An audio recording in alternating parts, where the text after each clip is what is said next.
સુતજી વ્યાસપીઠ ઉપર બેઠા છે. નવમી શારણ્ય જેવું પવિત્ર સ્થળ છે. જુદા જુદા પ્રાંતોમાંથી અનેક મુનિઓ, જ્ઞાનીઓ, ભક્તો ત્યાં કથા શ્રવણ માટે પધારેલા છે. એ તમામ જ્ઞાની મુનિઓ અને યોગીઓની વચ્ચે જે શ્રેષ્ઠ છે એવા શૌનક મુનિ એક પ્રશ્ન કરે છે. એ પ્રશ્ન સમજવા જેવો છે. મોટા ભાગે આપણે પ્રશ્ન જે કરતા હોઈએ એ દરેક વ્યાજબી પ્રશ્નો નથી હોતા.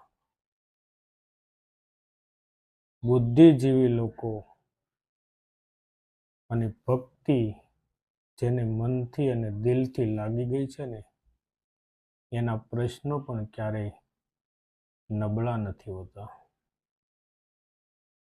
તો શૌનક મુનિ પ્રશ્ન કરે છે કે હે સુતજી,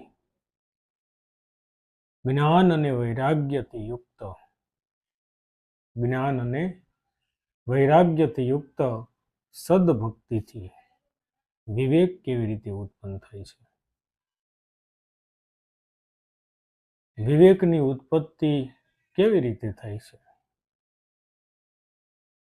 ચાલો, જ્ઞાન લઈ લીધું, વૈરાગ્ય લઈ લીધું, સદભક્તિ કરી લીધી, પરંતુ એમાંથી વિવેકની ઉત્પત્તિ કેવી રીતે થાય છે?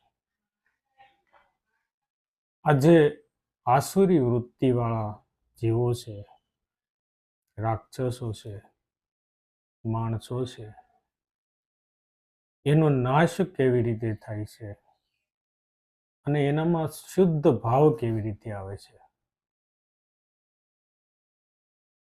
અંધારામાંથી અંજવાળા તરફ એ જીવ કેવી રીતે દોરાય છે? આવું કોઈક હિતકારી, કલ્યાણકારી,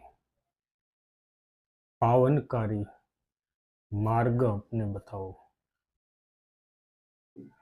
શૌનક મુનિનો પ્રશ્ન છે ને એ બિરદાવા જેવો છે.